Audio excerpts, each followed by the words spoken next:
Diploma প্রকৌশলীদের নামের আগে প্রকৌশলী লিখতে না দেয়া সহ ৩ দাবিতে রাজধানীর শাহবাগ মোড় অবরোধ করেছে বাংলাদেশ প্রকৌশল বিশ্ববিদ্যালয় সহ একাধিক বেসরকারি প্রকৌশল বিশ্ববিদ্যালয়ের শিক্ষার্থীরা।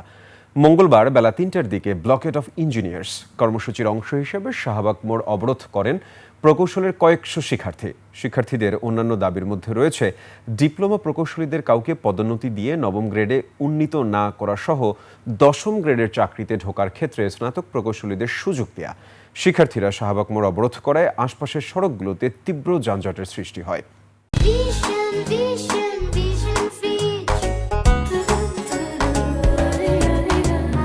দর্শক, এই মুহূর্তে শাহবাগ মোড়ে আছেন সহকর্মী মাহতাব মিনহাজ।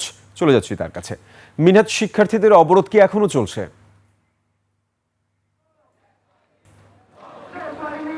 মিনহাজ, শিক্ষার্থীদের অবরোধ কি এখনো চলছে? কি অবস্থা সেই জায়গার? যানজটের কি চিত্র?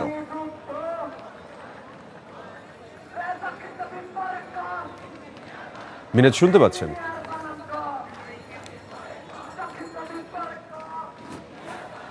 সাব্বির, আপনাকে ধন্যবাদ।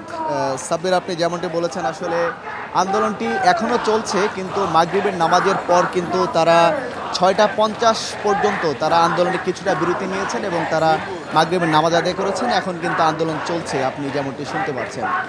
এর আগে কিন্তু সাব্বির, তারা তাদের যে ৩টি দাবির কথা আপনি সংবাদে বলেছেন, এই দাবিগুলো নিয়ে তারা সকাল থেকে সচিবালয়ে, স্থানীয় সরকার, বিভিন্ন মন্ত্রণালয়ে, তারা শিক্ষা মন্ত্রণালয় সহ তারা কয়েকটি মন্ত্রণালয়ে গিয়েছেন, কিন্তু সেখান থেকে যখন তারা কোনো রকম আশানুরূপ কোনো রেজাল্ট পাননি, তখন কিন্তু তারা শাহবাগে এসে বিকেল 3:30টা থেকে ব্লকেট কর্মসূচি চালু করেছেন। আপনি এখনও দেখতে পাচ্ছেন যে সেই ব্লকেট কর্মসূচিটি চালু রয়েছে। আপনি যেমনটি সংবাদে বলেছেন, আসলে তাদের যে মূল দাবিটি হচ্ছে ইঞ্জিনিয়ারিং ক্ষেত্রে যে হচ্ছে দশম গ্রেডের পরীক্ষাটি রয়েছে, আসলে সেই পরীক্ষাতে প্রকৌশল বিশ্ববিদ্যালয়ের যে শিক্ষার্থী, তাদের আসলে পরীক্ষা দেওয়ার সুযোগটি নেই। তারা চাচ্ছেন যে আসলে সেখানে যে ডিপ্লোমা ইঞ্জিনিয়ারিং যারা পড়ছেন, তাদের যে পরীক্ষার সুযোগ, সেটি তাদের সহ তারাও যেন সেই পরীক্ষায় সুযোগ পান এবং নবম গ্রেডে যেন আসলে কেউ যেন আসলে দশম গ্রেড থেকে অটোমেটিক প্রমোশনের মাধ্যমে যেন নবম গ্রেডে আসতে না পারেন। এবং আপনি যেমনটি সংবাদে বলেছেন, আসলে সিভিল ইঞ্জিনিয়ারিং পরীক্ষা ছাড়া যেন কেউ আসলে নামের আগে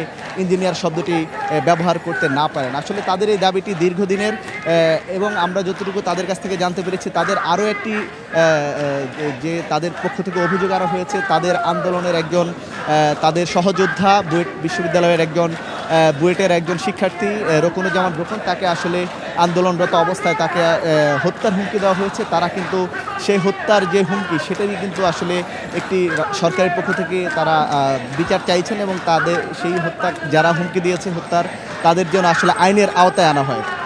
এছাড়া আসলে সাব্বির, আমরা যখন এখানে এসেছি, আমরা দেখেছি যে আসলে শাহবাগের যে চারদিকে যে রাস্তাগুলো রয়েছে, আসলে প্রত্যেকটি রাস্তাতে কিন্তু আমরা ব্যারিকেড দেখতে পেয়েছি এবং শুধুমাত্র অ্যাম্বুলেন্স ছাড়া কিন্তু আমরা এখানে কোনো গাড়িকে আমরা প্রবেশ করতে দেখিনি। আমরা কিছুক্ষণ আগে দেখতে পেয়েছি একটি সেনাবাহিনীর গাড়ি আসার পরে সেই সেনাবাহিনীর গাড়িটিকেও কিন্তু আসলে ফিরিয়ে দেওয়া হয়েছে। তাদের পক্ষ থেকে যেমনটি জানানো হয়েছে, তাদের যে দাবি, এই দাবিগুলো যদি আসলে রাত 8টার মধ্যে যদি তাদের সরকারের পক্ষ থেকে যদি আসলে কোনো রকম আশ্বাস না পান, তারা 8টা বাজে কিন্তু তারা আবার একটি প্রেস ব্রিফিং করবেন এবং তখন কিন্তু তারা আসলে এই আন্দোলনটি চালিয়ে যাবেন কিনা সেই কথাটি তারা তখন পুরোপুরি জানাবেন। সব মিলে আসলে আন্দোলনটি এখনও চলছে। আমরা হয়তো 8টার ব্রিফিংয়ের পরে জানতে পারবো যে আন্দোলনটি তারা কন্টিনিউ করবেন কিনা। সাব্বির, মিনহাজ, আপনাকে ধন্যবাদ।